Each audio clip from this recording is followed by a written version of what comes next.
Isang mapagpalang araw po sa inyong lahat. Ngayon po ay April 8, 2026, Miyerkules sa 8 araw na pagdiriwang ng Pasko ng muling pagkabuhay. Ang ating pong unang pagbasa at pagninilay sa araw na ito ay hinango mula sa mga gawa ng mga apostol, chapter 3, verses 1 to 10. Minsan, ikatlo ng hapon, oras ng pananalangin, nagpunta sina Pedro at Juan sa templo.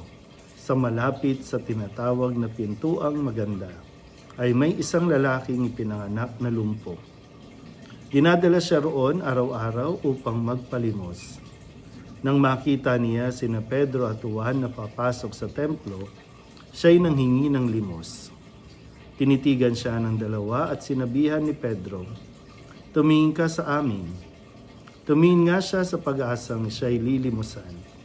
Ngunit sinabi ni Pedro, "Wala akong pilak o ginto, subalit may iba akong ibibigay sa iyo. Sa ngalan ni Jesucristong taga Nazaret, lumakad ka." Hinawakan niya sa kanang kamay ang lumpo at itinindig. Pagdakay lumakas ang mga paa at bukong-bukong ng lalaki. Ito'y napalukso at nagsimulang lumakad. Palukso-lukso siyang pumasok sa templo kasama nila at masayang nagpupuri sa Diyos. Nakita ng lahat na siya'y lumalakad at nagpupuri sa Diyos. Nang gilala sila nang makilala nilang siya ang pulubing dati nakaupo sa pintuang maganda ng templo. Ang salita ng Diyos. Muli po, isang mapagpalang araw sa inyong lahat at Happy Easter. So tayo po ay nasa ikatlong araw ng ating 8 araw na pagdiriwang ng Pasko ng Pagkabuhay o Octave of Easter at sa ating pa rin pagpapatuloy sa ating pong unang pagbasa sa mga gawa ng mga apostol. No? Talagang masipag at tuloy-tuloy din ang pagkilos ng mga alagad no, sa pangunguna ni San Pedro. At dito nga po, nagpamalas na rin ng mga himala o kababalaghan mula, siyempre, nanggagaling sa pananampalataya kay Kristo, ng pagalingin ni Pedro sa ngalan ni Kristo ang isang pinanganak na lumpo. No? At nakakalungkot na kwento ito dahil siyempre, sabi nga, dinadala siya doon o pwedeng ng kanyang kamag-anak o ng mga kaibigan. Dinadala siya sa may pintuan ng templo para mamalimos kasi lumpo siya, ano pang silbi niya, no? At ang tanging gawain niya ay mamalimos. Pero nung makatagpo nga niya si Pedro at sinabi ni Pedro na wala siyang ginto o pilak, ang maibibigay lang niya ay sa ngalan ni Jesucristong taga Nazaret na siya ay palalakarin. At siyang nangyari, no? Napalakad.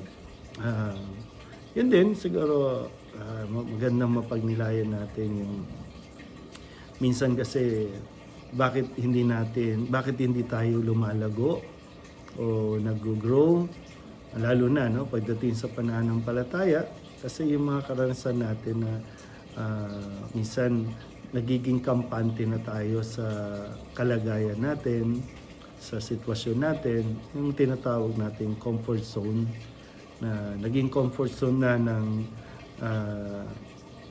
pinanganak na lumpong ito ang kanyang kalagayan.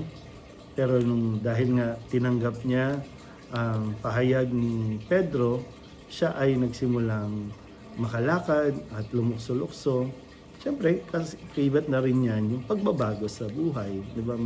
May magbabago at mag-a-adjust siya ngayon dahil siyempre, sino pa ba naman ang magbibigay sa kanya ng limos kung makikita na nakakalakad na siya. Yung mga ganun, no? Dahil nga sa atin, kaya hindi tayo nag-grow kasi yung mga comfort zone natin, ayaw natin bitawan, ayaw natin umalis, nasanay na tayo. Minsan, ayaw na natin magtrabaho, nasanay na lang tayo ng hingi lang ng hingi, umaasa na lang tayo, nasanay na tayo ng kinakaawaan, kaya ayaw na natin mag-improve, ayaw na natin subukan, no, na mabuhay sa mas magandang paraan, sa mas may dignidad na pamumuhay. Kahit nga sa simbahan, di ba? Ayaw natin pumunta ng simbahan kasi wala naman tayong makukuha dito na pera. Ayaw natin maglingkod kasi wala naman sweldo. Yun ganun.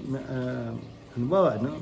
Nahihirapan tayo minsan na magpasimba kasi ang sinasabi nga nila, siyempre mas mahalaga sa kanila yung pera kesa ang magsimba dahil yun nga, binibigay lang natin si Kristo na hindi nila pinaniniwalaan o hindi nila tinatanggap na kapag nasa iyo si Kristo, mas magiging malawak ka na tingnan ang sitwasyon mo sa buhay, pero meron ka panatagan.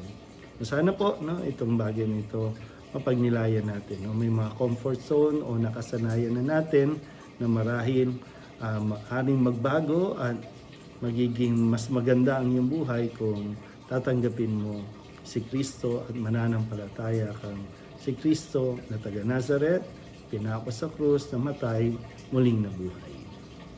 Muli po, isang mapagpalang araw sa inyo po lahat.